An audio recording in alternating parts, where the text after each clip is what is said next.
Now then, it is the Ted Hanky podcast. There hasn't been an episode for a while because I've been proper busy and that, but this is a new episode for your lugs, for your eyes, for your lass.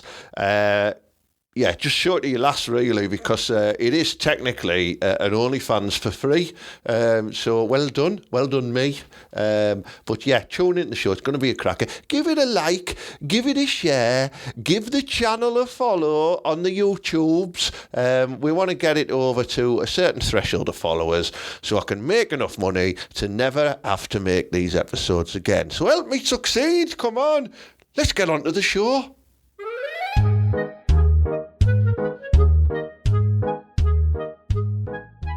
Mala! Well, hi, Ted, you're all right? Been a while, hasn't Hello, it? podcasters. He's back. All right, Teddy. I tell you now, Ted, Yeah. right?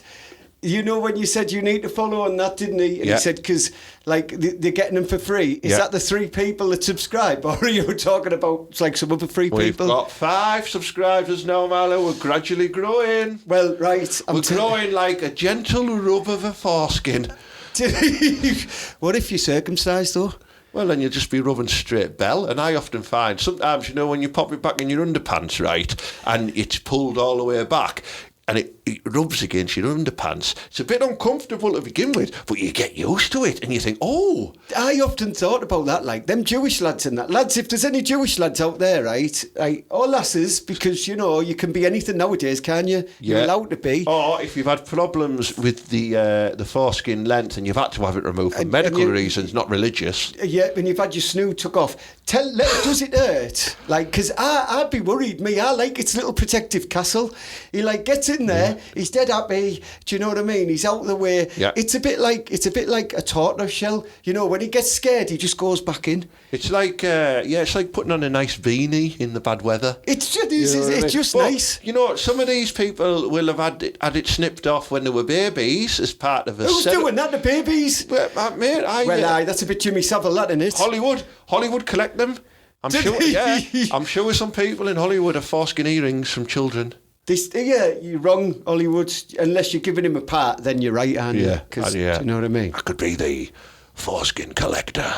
New Jason Statham film, The Foreskin Collector. He just turns around and goes, all right, I'm here to collect some foreskins. That was what our Julie was known as at college. The foreskin collector. Yeah, I know, yeah. Just because she used to suck them off. She used to collect them in the fillings. But, God, yeah.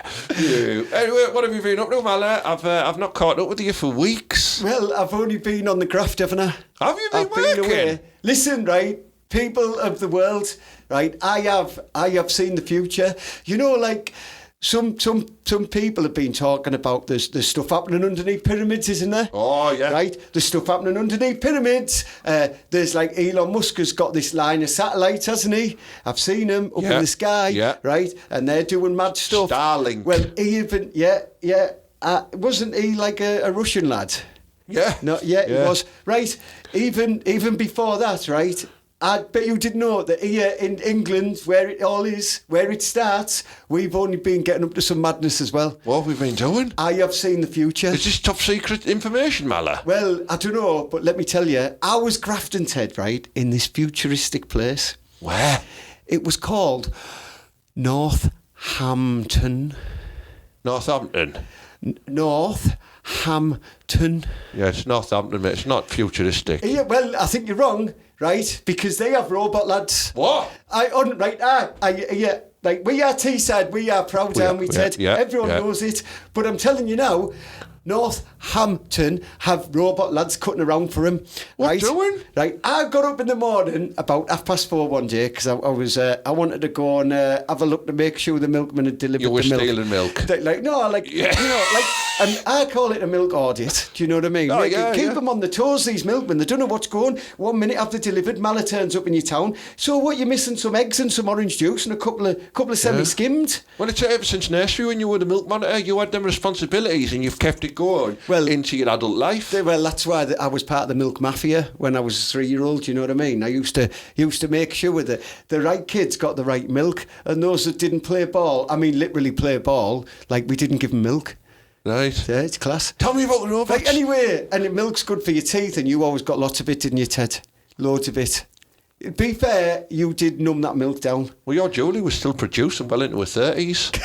So. I've heard that. Anyway, Northampton, right, there's robot lads cutting about, so I got up to check the milk, right, as you do, at 4:30 in the morning, and I was running round, as I do, because everyone knows Malice a mad runner, don't they? Mad for it, keeping up my energy, you know, I'm going to be in the old bloke Olympics, right? So I was running round Northampton, and there was robot lads cutting around, Ted. What do they look like? Right, they were like a little, like 4 like wheels, like a little cart, like a little buggy with like an aerial coming up, and they were just like driving round in the middle of the night, right, round all this estate where I was, and they were going to this co-op place. It was like an Illuminati meeting. There was 120 of them, and I know because I did some research afterwards. Right, and I stopped and I was looking at this thing, and I was like, has aliens landed here? Yeah. And then I thought, hang on, are these trying to nick me milk? So I was furious, and the little robot went, excuse me. What it's for? Class, man, class.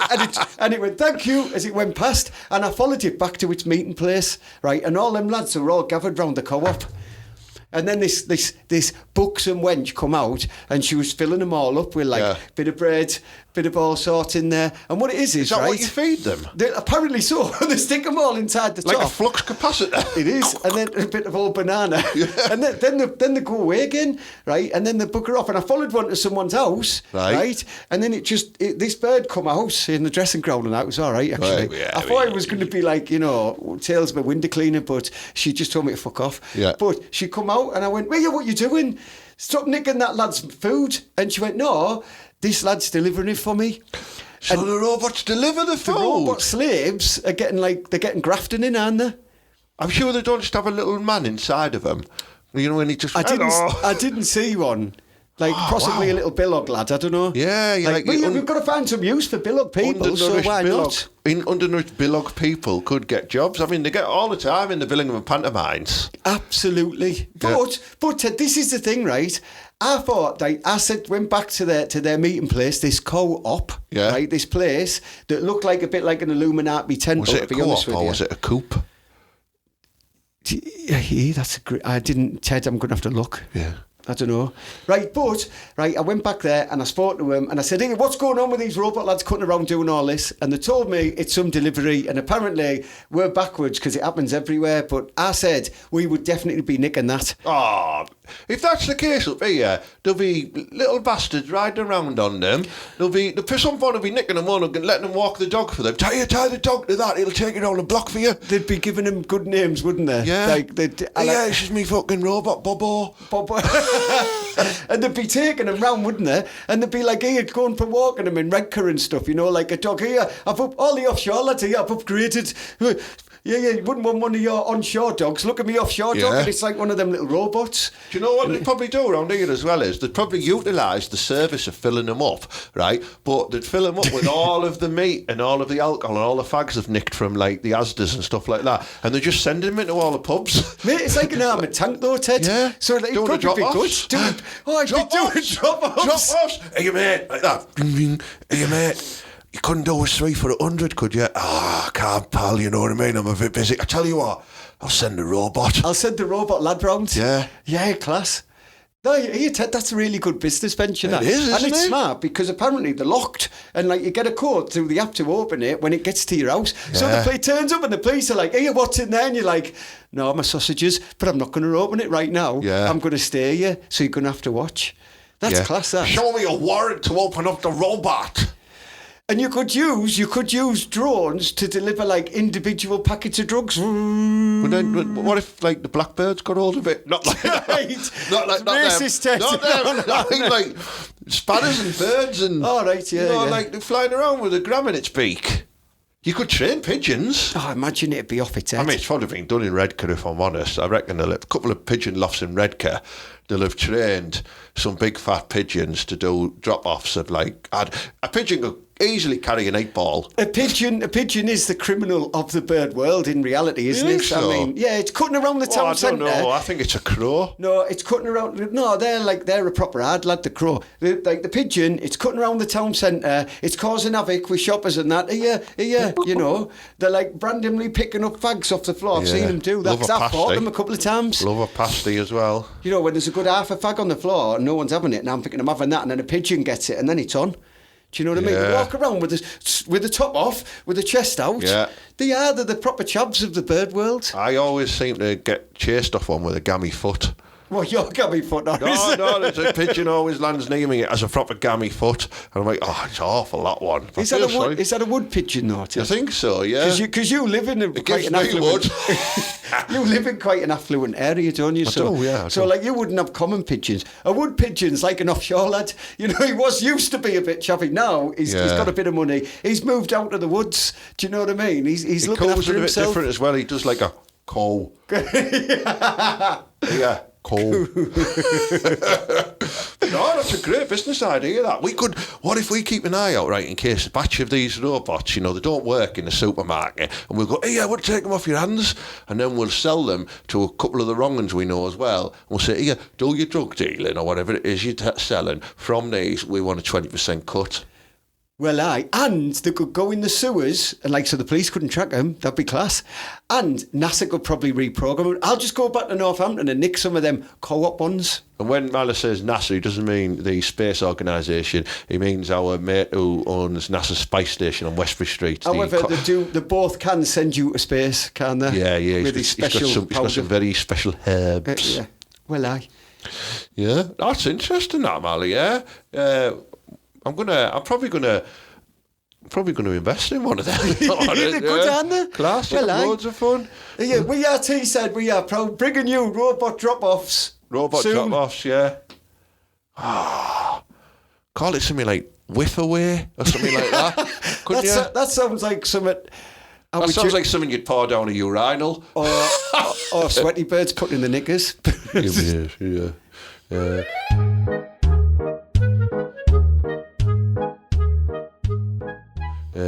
Speaking of knickers,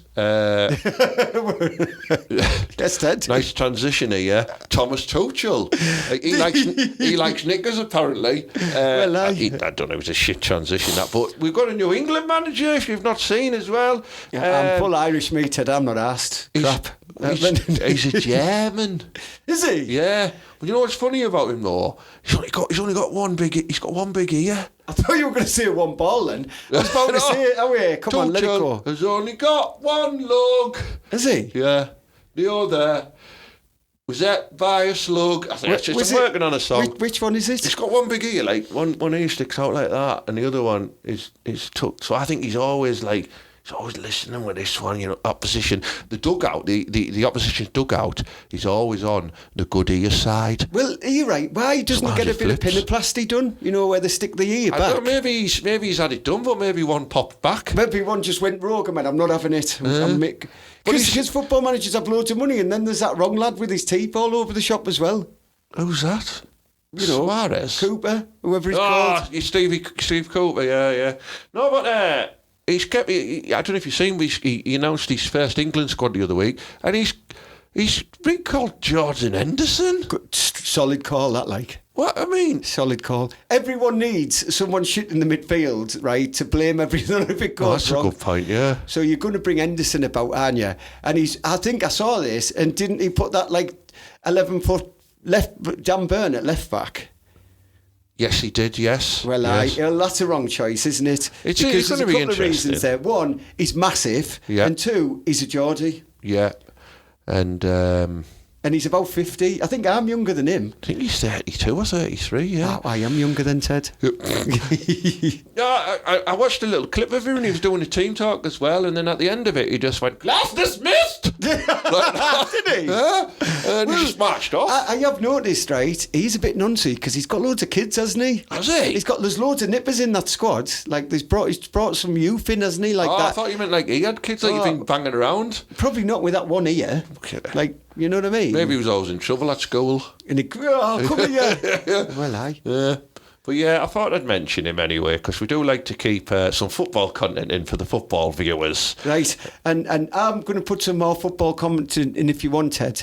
Is it going to be I got really excited the other day because it said on the telly it was Chelsea versus Manchester City, and it was live on BBC One. Right. So, right, I got myself there. I thought, well, I got a couple of appetisers because I don't drink, Ted, right? And and Genghis was there, and we read it and we put it on, and we ate Chelsea, and so we wanted to see like a scrap. and it was only the birds playing money. Yeah, well, that's nothing wrong with that, Mala. Well, I'm telling you now, right? Say it's Man City women then, and I'd have prepared the wanker material rather than having Genghis with me and having, appetizer. And he's mad for the Guinness Genghis, so he had created. Was he proper smashed on the Guinness watching the lasses football? He was proper into it, man. He was beginning, he was just giving out a bit, but then he got proper into it. Good lad. But there is some tight little asses in their teams. Mala, stop right. Please don't complain about this podcast being misogynistic. Mala, he's a very randy man. Listen, right, we're all different in this world. I love everybody. I'm not saying they're better at football than me, but they have tight asses, right? And I like that. There's no wrong with that. All right, we're allowed to do that, Ted. I've got incredibly big quads, so my shorts make my arse tight. Do you like me in my shorts? Not really, because it's not really for me. But right, when the lasses, right, when you watch that, what's that one where all them Doyles on a morning sit round, all them knackers, and they're like, men are bastards, what's it called? The loose slags. slags. Loose slags, right? Yeah. Right there, like a man comes on, they're like, and here's Jordan, and he's modelling, and they're all like, I'd smash him all over, look at the arse, look at the traps on him, woo! Right? And that's fine for daytime telly, Hang on, isn't it? There. Do lasses really say, look at the traps on him? I don't know. Because, I don't get any trap compliments. And I put traps out everywhere.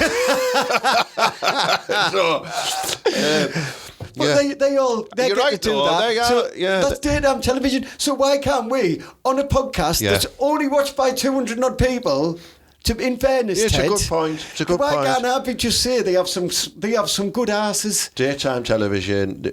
A gaggle of slags. They're all on there. They're all on there, berating men, ogling them. Yeah, we do it on a little podcast. We got a comment of Susan54 on the YouTube comment. Fuck off, Susan, we like lasses. Yeah, I'm sorry, Susan. I shouldn't have, I did bang her and never called her again. Was that you? That was me. Well, Is it Susan Doyle? Well, 50 points. She has 50 points traps. Flaps. No, it's a good point, yeah. If we're talking about TV shows, right, remember when we were saying the other day about, hang on, that person's not right to be presenting that show, and I've seen an influx of people ever since Dion Dublin started presenting Homes Under the Hammer. I started questioning the credibility of what fucking qualifications do these people have to present on these shows. Dion Dublin was the trailblazer, wasn't he? He was the lad that set out, and you're allowed the odd outlier, aren't you? Yeah. So Dion Dublin should be allowed to stay in that genre. I think he got it because he's got a big tail. How does that have to do with property?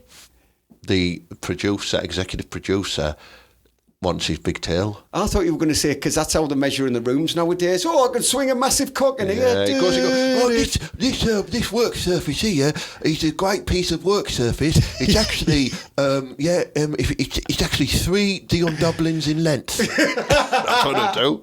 Circumcised or uncircumcised? I don't know about Dion. I reckon he's got a bit of a tip. Well, girls, if anyone knows if Dion Dublin's got a snood on or not, let us know in the comments. Love hood, yeah. No, that's cracking. It's a really good point, that's it. I'm going to make another example, though, and it's more recent, right? Me and the little lads, we were watching Britain's Got Talent the other day, and Simon Cowell couldn't be there, so they brought a guest judge on, fucking KSI. He sounds like a shit fucking cop detective show. KSI. Have you seen him? That YouTuber. He's a Doyle. Is it the what lad? Talent does he have? How can he bear judgment on talent? Is it the lad that got ran in and got knacked in the Royal Rumble when I was watching it with little Malice? I think the same so. Lad? Yeah, well, yeah. He's dabbled in boxing. He's dabbled in energy drinks. He's dabbled in music. He needs to make his fucking mind up because he's got no talent. Well, this is it, right? This are you people, right? This is what I'm talking about, and you're right. It's things like pottery with Ant Middleton. Do you know, this SAS Warrior, and fair play, here, don't come to my house and look for us, Ant. I know you're an hard lad. I'm not knocking you, but I am knocking your pottery skills, all right. Has he been presenting that? I don't want to hear, how you make the crossover, when they're going, And it's a lovely pot. Yeah, it's beautiful. Look at the glassware. Last time I saw that was when I was in the Boro caves in Afghanistan. You know, working behind the lines with the SES. Yeah, we know about it's a pottery show. Just talk about pottery. Does he walk around like the aisles of like the contestants, like hands behind his back, going, "You're going to be facing some extreme temperatures with these kilns"? That's exactly it. Right, and there was that lad, right, off fantasy football, you know, Badil. Yeah. Right, not Skinner, the other one. Yeah, David it is Baddiel, yeah. David Baddiel. And this other lad who looked exactly like David Baddiel, but he had a different name. And it was like... David Baddiel. David Baddiel. And it was like, cycle in the Dordogne with David Baddiel and this other lad. And like, we'll show you what the Dordogne means to us. They're just two lads having a bike on holiday. And then they're stopping and going, oh, it's a French. Oh, the French have beautiful wine. Oh, the cheese is a beautiful... How stereotypical do you want to be? Yeah. And why are we paying for that? Because it's on the BBC. Yeah. Do you know what I mean? Why do I want to see the lad from fantasy football cycling round the Dordogne? You're right. And it's like quiz shows as well. They just throw anyone into quiz show host. I've seen one with Alfie Moon off EastEnders hosted one before. Class. That didn't last long. The only good ones who can present quiz shows for me are comedians like who's your man off Not Going Out or whatever it is. Oh, the Lee. Yeah, Lee Mack. Lee Mack. Yeah. Lee Mack presents that the 100% Club or the 1% Club. He's right? all right. He's fucking class on it because he's all right. He's not sticking to script and he's improvising. He's naturally funny and witty. But when you put these bell whiffs, like, oh, you see like people who pick, like, oh, don't get me started on that big daft Brummy lass who was on Big Brother, who now presents on everything. Alison Hammond, all right, well, look up to this morning, I'm going to talk to you now about you, I'm going to eat some carrots. Fuck off! He means it. Why are they getting jobs like that and I can't? Well, Ted, right, it's going to get harder because you've got them two lads off like Coronation Street or Emmerdale, the twin brothers. They do one now.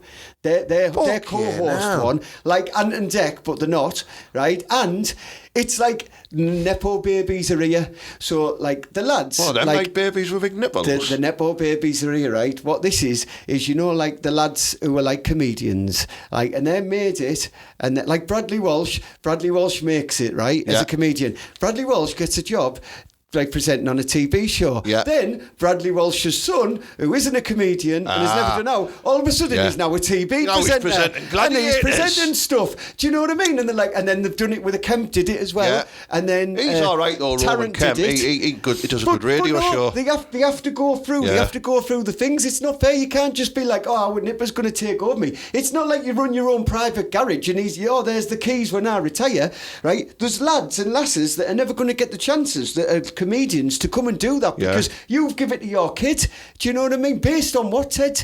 Based on what? Yeah, but I just don't get it, Mala. I mean, line them up properly. Like, you could have celebrity dentistry with Rob Beckett. You know, that'd make sense. That would work. Yeah? Well, that'd work. Ventriloquist of the Year Awards with Jimmy Carr because he looks like a ventriloquist. Well, of course you could. You know, stuff like that. But you won't, Ted, because what they'll do is they'll look for a vehicle. Let's have a vehicle for this star that we're going to invest in. And to be honest, it's because they all have BBC contracts and they need to have something to do to fulfil the contract. So they just put them Bradley in shows. Walsh is on everything, isn't he? They just put them on shows. Don't get me started on who's that Ant and Dec Philip Schofield hybrid? What's he called? Who does fucking Stephen Mulhern? I like him. He's Get class. away. I like Mulhern. He's got a head the size of Kills. He's quite an endearing personality, I think. I quite like Mulhern, me. Yeah, my name's Steve Mulhern, and now we're going to go annoy some people in the street. Fuck off, Mulhern! No, so he doesn't ever do that in Boro. Because there'd be some headlocks getting pulled out. You need a big grasp to get his head under there. I'm telling you, a massive nap for him. Sniper's dream.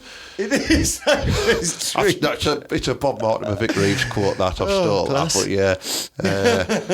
but yeah, it's... Oh, it does my head. I mean, what other ones are out there that are really annoying? I'll tell you what's really annoying. The fact got Katie Price has got 55 TV shows on the go at all the same keeps time. giving her it's deals. Like, it's like Bankrupt with Katie Price, having 17 kids with Katie Price, having my lips done with Katie Price. Having one kid who's got learning difficulties, who's blind with Katie Price. Correct, and they're making absolutely. a full TV show about that poor lad. Absolutely. And then she turns up with an entirely new face every show. Teeth that are way too big for her head.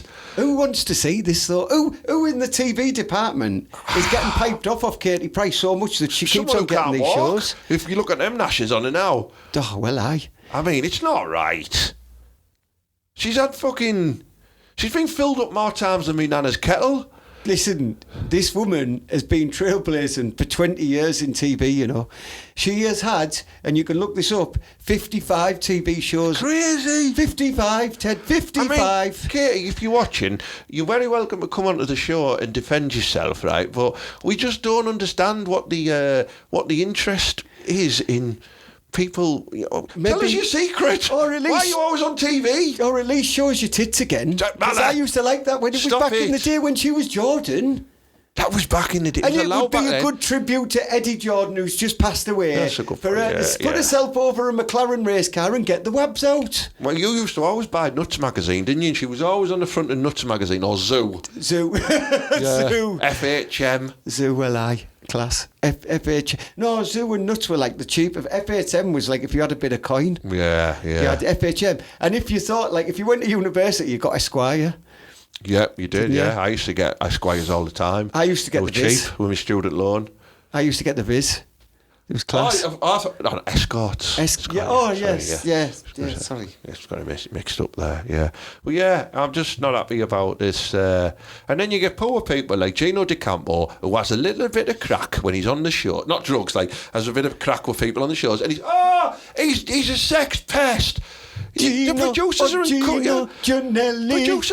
him to take his clothes off and present it naked and stuff. And then everyone's laughing, but then suddenly somebody whistleblows, and then all these people come crawling back out and go, "Oh yeah, Gino tried to stick a finger up my ass." Yeah, but he's quite an handsome lad. I bet you they were loving it. Oh, exactly, yeah. Like, if when I do it, fair play to you. Like, you are allowed to tell the police if I strike to stick my finger up your ass. You are. Because, like, I wouldn't do that. Don't get me wrong. I mean, it's never been proven, but fair play. But Gino, I mean, you'd be lucky. He's an handsome lad, isn't he? Yeah, it's a shit. I mean... Maybe men and women think of this differently, because, right, we'll put it in this filter, Ted, right? School teachers. If a man school teaches nonsense a kid, girl, which is wrong, right, there's L on, isn't there? Yeah. When a woman does it, right, to a bloke, a little boy, all of the blokes in the comments are like, my teacher didn't look like her. Fucking hell, I'd have smashed her when I was a kid as well. Lucky little bastard. It's not part of the same the other way, is it? That's just society, Mala. It's just wrong, isn't it? It's wrong. How can you treat one pedo worse than the other? Well, no, I know. You shouldn't have pedo favourites. Sexism in pedos. Yeah. Just wrong, We're going to start a campaign, all pedos to be treated equally. Equal rights for pedos. Oh, fucking hell.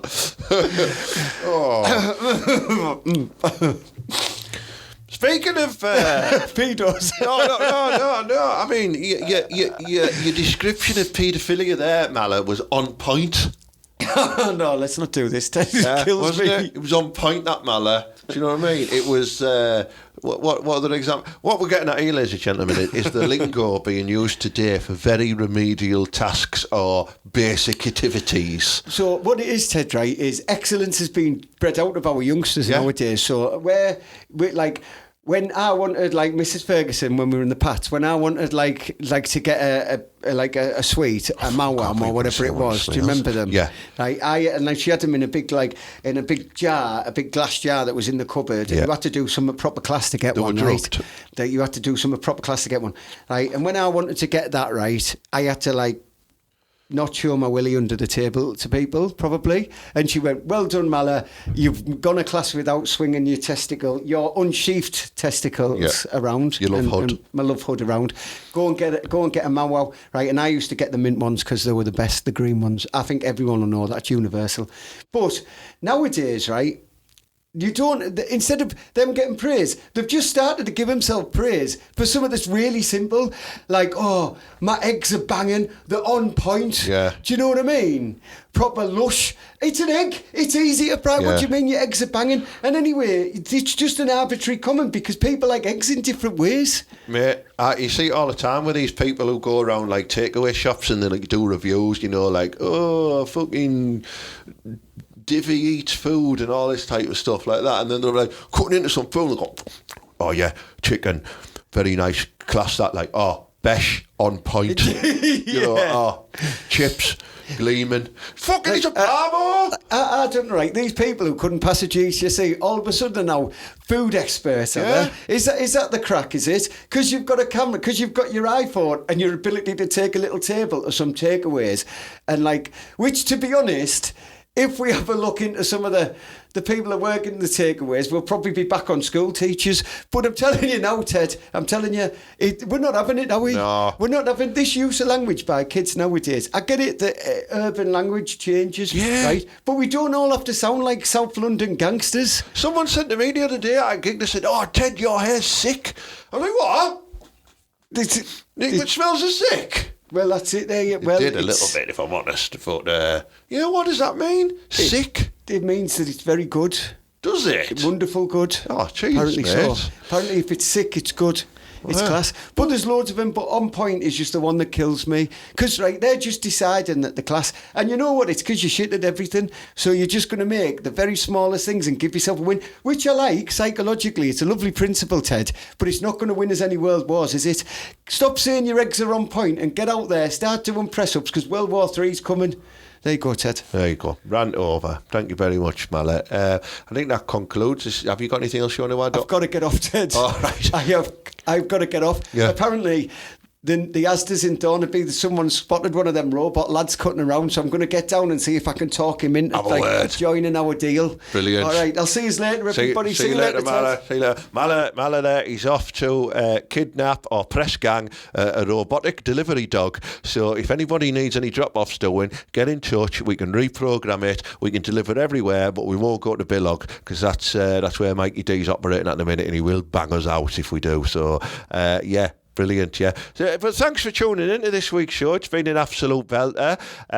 Give the show a like, give the show a follow, give it a share, invite people to the page, invite people to the channel. Please spread the word. We need to grow. We need to get a revolution going here in podcast world because we're nowhere near as big as some of the other podcasters, but we're just as good.